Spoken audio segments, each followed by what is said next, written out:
Hello, this is Dylan Miller on Data Snowing, Google Podcast, Spotify, Spreaker, or iHeartRadio. This is Dylan Miller on Data Snowing. Alright. Kind of a short podcast today, but gotta get in when you gotta get in. So, I'm gonna talk about, I gotta say, I'm on fire. 2 podcasts in a row, not talking about the Jets or the Cowboys. But don't worry, I'll get to them later on. So Mike Tomlin said that the quarterback battle in Pittsburgh is an incomplete study. Now, you know how I said I trust Sean Payton with the Broncos, whatever he does. And I said with Jordan Love's contract, I trust whatever the Packers do. And that's because Sean Payton, in spite of last year, has a very strong reputation when it comes to making decisions with the offense. The Packers have a very rich history at the quarterback position. They're really good at developing and drafting quarterbacks. That's why I trust them. Mike Tomlin is a great coach. However, every coach has a weakness, right? Andy Reid's not the best defensively. Kyle Shanahan, as an offensive coordinator, he blew a 28-3 lead. I guess he didn't allow the Patriots to score that many times, but he did score 0 points in the entire second half. And then he lost 2 Super Bowls in the fourth quarter. So not the best in crunch time. So every coach has a weakness. As great as Tomlin is, I think he's a top 5 coach in the league. But offensively,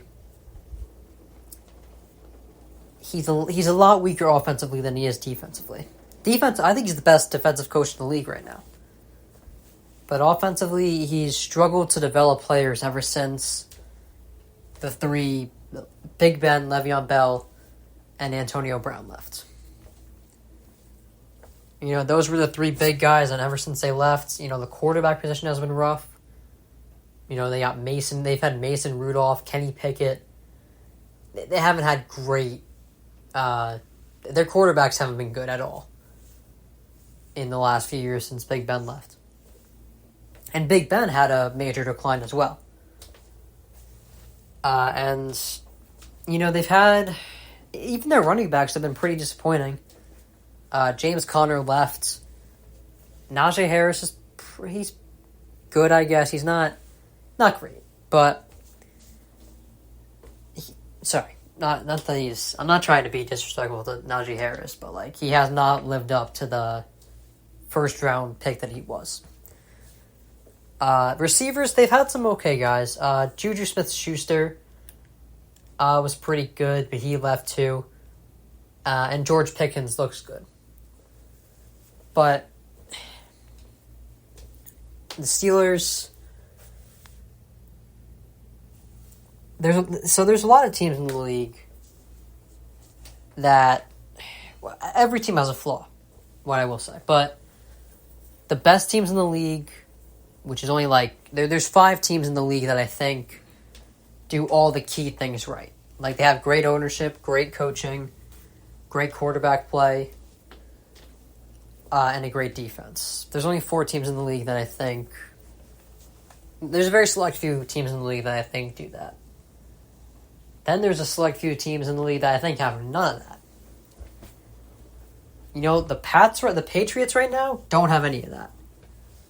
They don't have great coaching. They don't have a good O-line. That's another thing. I forgot O-line. Should have thrown that in there. Bad coaching, as far as I know. Not a great O-line. As far as we know, not a great quarterback. If they go with Bailey Zappi, that's kind of settling for someone who should be a backup. And their defense is weak this year.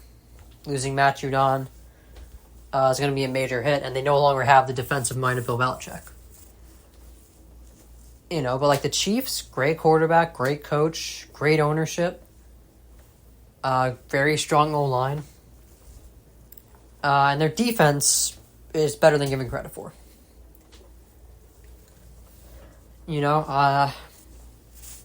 And the Niners are the main team, I think. I think the Niners, like I said, have the best roster in football on paper. But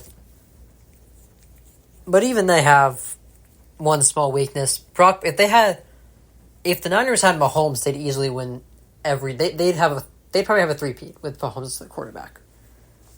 Their offense is that good. But, I did also say this when Tua was getting his contract.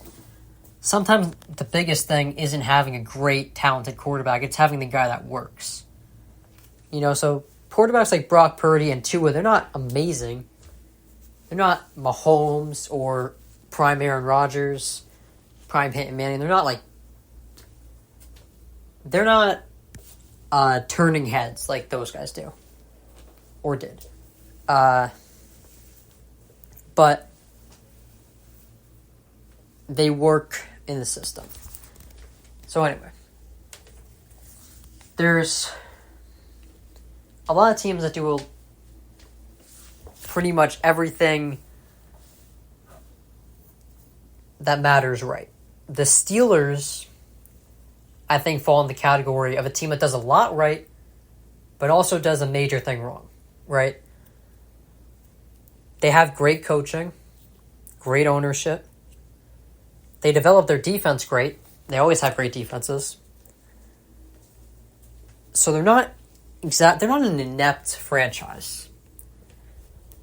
I think them and the Packers are the two most historical franchises in the league right now. And like I said, great ownership, great development, great coaching, great defenses. But they're leaving out a major part. Since Big Ben left, they haven't had any good quarterbacks. As a matter of fact, this is the best their quarterback room has looked, and it's Justin Fields, who we're not even sure is good. We know he's athletic and he's kind of talented, but we don't know if he's really a great quarterback. And you got that, and you have an aging Russell Wilson. So they're forgetting, the O-line and quarterback situation in Pittsburgh hasn't been good in a while. Those are two major aspects of a championship team. So the Steelers, and also, when you have a defensive coach, you gotta have a great offensive coordinator. And the same thing goes for those who have an offensive coach. You have to have a good defensive coordinator to fill the kind of gap. The Steelers have had bad offensive coordinator after bad offensive coordinator. So they got to fix that problem there. So that's been my main problem with the Steelers the last few years. I think I don't know if every year I think they shouldn't be a winning team. Like the last 5 years, I think they shouldn't have been winning teams, but they are. So a lot of me wants to bet on them as a potential dark horse for the playoffs, but like I said, they have trouble developing offense, and they're in a very tough division with the Ravens and Bengals. So the Steelers really got to get their crap together on the offensive side of the ball. Because even, I would say Dan Campbell's more of a defensive coach, but they have Ben Johnson, the best offensive coordinator in the league. That's why the Lions were successful last year. So that's what the Steelers got to work on, just building their offense. All right, now we're going to talk about Rodgers and the Jets. No idea if Rodgers is going to get playing time in the postseason and the preseason. Don't think it matters, honestly. But like I said, I think I'm as high on the Jets as anyone. The thing is, with the Jets, they are, as I've said a lot of times, relying on a quarterback he is the oldest quarterback in the league right now, by the way, coming off of surgery, They're relying on that man staying healthy and coming back the same guy that he was 2 or 3 years ago. And that's kind of a big difference. 2 years ago, he was good, but he didn't make the Pro Bowl. 3 years ago, he was an MVP. So that's the biggest thing. He's great. He's going to be, I think he'll still be a top 10 quarterback in the league this year. But he's not going to be that top 3 guy that he once was. Right now, Mahomes, Burrow, Allen, Lamar, even C.J. Stroud right now, I would argue, is better than Rodgers at this point. Barring, obviously, it's possible he has a sophomore slump. It's also possible Rodgers stays healthy the entire year and completely proves me wrong. But, as I said, in my playoff predictions, barring injury, the Jets, I think, are a contender in the AFC. I think they can win a playoff game. I don't see them making the AFC Championship. I don't see them beating the Chiefs, Ravens, or Bengals. The problem is, with the Jets, the whole, barring injuries thing kind of applies a lot to them, because if Rodgers gets hurt again, it's very possible their season falters, as talented as they are. I think Breece Hall is arguably a top 3 running back in the league, definitely top 5. Garrett Wilson, arguably top 10 receiver in the league. Their defense is great. Sauce Gardner is a fantastic cornerback. But relying on the quarterback has been the biggest problem for the Jets the last 3 or 4 years. And yeah, he's going to be a lot better than Zach Wilson, but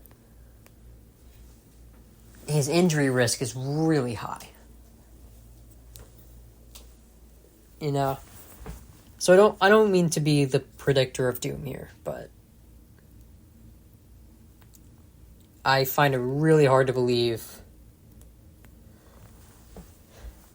that he's just going to come back looking like his former MVP self.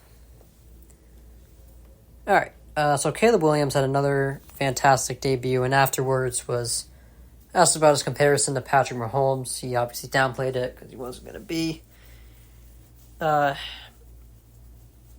Obviously, you don't want to, in your first few press conferences, or any for that matter, you don't want to come off as arrogant as a quarterback. It's a bad look for your team and you.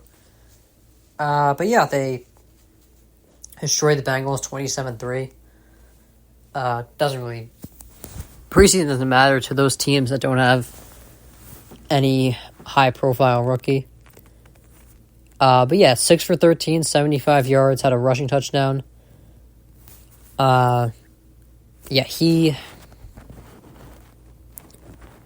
He looks really good right now. I mean, it's preseason, you can only learn so much from it. And for the record, Daniel Jones looked horrible, which, like I said, I don't root against any team, but as I said, the Giants were way too loyal to this guy. Daniel Jones, he's not worth the money you're paying him. He threw 2 interceptions. He went 11 for 18 with 2 picks and a 45 quarterback rating. So I don't want to predict the Giants are going to be a bottom 5 team in the league, but it's hard not to. When they just lost their horse, Saquon Barkley, and really now all they have. I think Brian Daboll is a good offensive coach, but their defense is the strongest part of their roster right now. So it's I don't know. But like I said, preseason can only tell you so much. With rookies, you can really... I mean, Daniel Jones should be tearing up these defenses. That's the big thing. He's an experienced pro now. He should be tearing up these defenses, even if he's not great. But anyway. These preseason games for rookies are kind of the best glimpse you get until the regular season. So guys like Bo Nix and Caleb Williams, they've been doing really well. Bo Nix, and they've looked exactly like they looked in college, pretty much. Caleb Williams is athletic. Bo Nix is very accurate. And Jaden Daniels is another guy. He was just named quarterback 1. He went 10 for 12 with 78 yards this past weekend. But, yeah, preseason, it's not going to tell you the full story, but it's going to give you a glimpse into what you can expect from these guys moving forward in the season. So, right now, I would say Caleb Williams and Bo Nix are the guys that look good. Jaden Daniels, I'm unsure of. I definitely think he was the right choice for quarterback 1. But, yeah, good for Caleb Williams and Bo Nix those last 2 weeks. Alright, so believe it or not, this is actually the last topic as we approach the 17-minute mark on this podcast. But there was a report that came out. The Cowboys have offered CeeDee Lamb $33 million.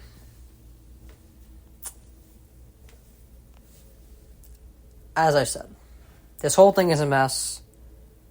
It's a hole they dug themselves. So, I feel bad, but I also don't. You know what I'm saying? Like, he's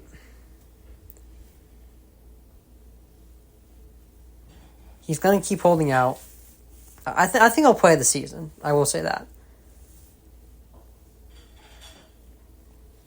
But, like, these contract disputes are because of a mistake made a few years ago by Jerry Jones to decide to pay Dak money he didn't deserve.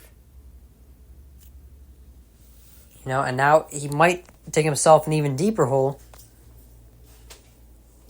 by just waiting to pay. You're going to have to find the guys you truly want to pay.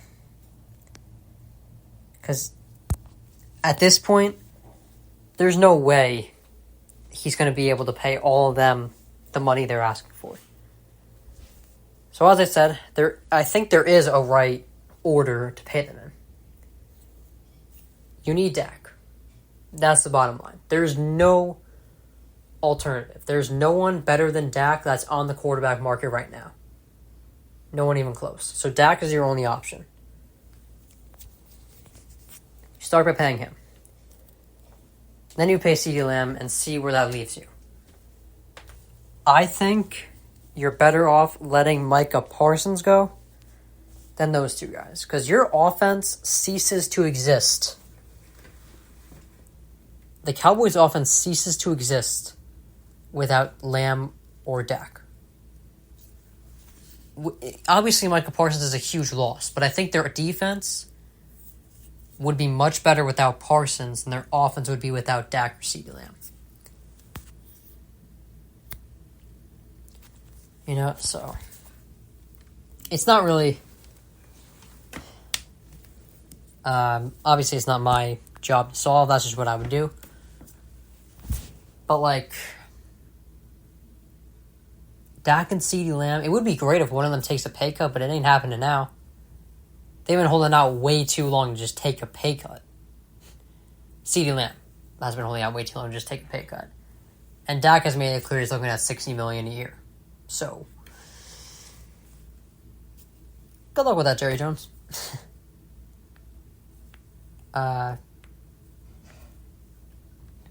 You know, and the Cowboys, I still have them as a playoff team. I still do. Making the wild card. They're still very talented. They got a lot of talent on the team. have a respectable defense. They have a top 10 to top 12 quarterback. They have one of the best. They have arguably a top 3 receiver in the league, definitely top 5. They have one of the best edge rushers in the league. So they have a team that can make the playoffs. In the postseason, though, I think you need a better quarterback to be a Super Bowl contender in the postseason.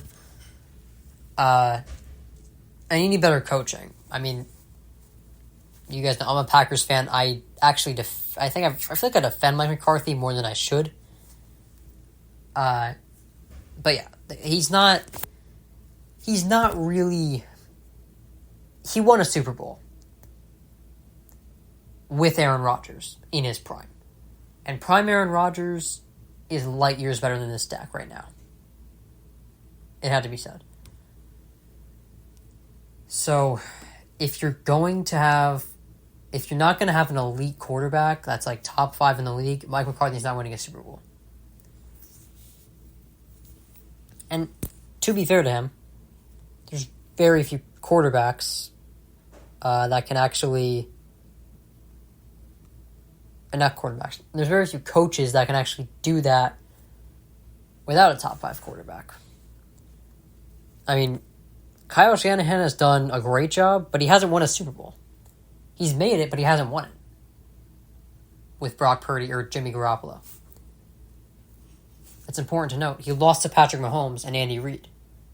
Andy Reid's a better coach than him, and Mahomes is a much better quarterback than Garoppolo or Purdy. So, I guess the moral of this podcast is to win the Super Bowl, you need a lot of the right things to be great. O-line, quarterback, offensive weapons, coach, and the defense. And there's only a few teams that actually have all of that. So, this was a good podcast. Good stuff today. I will be here all week, I believe. Tuesday through Friday, and then should be good the week after that too, and then 2 weeks from now, I go back to school, so I'm going to I'm pretty much not going to do a podcast after September 3rd. So, until like January maybe, if we have off from school.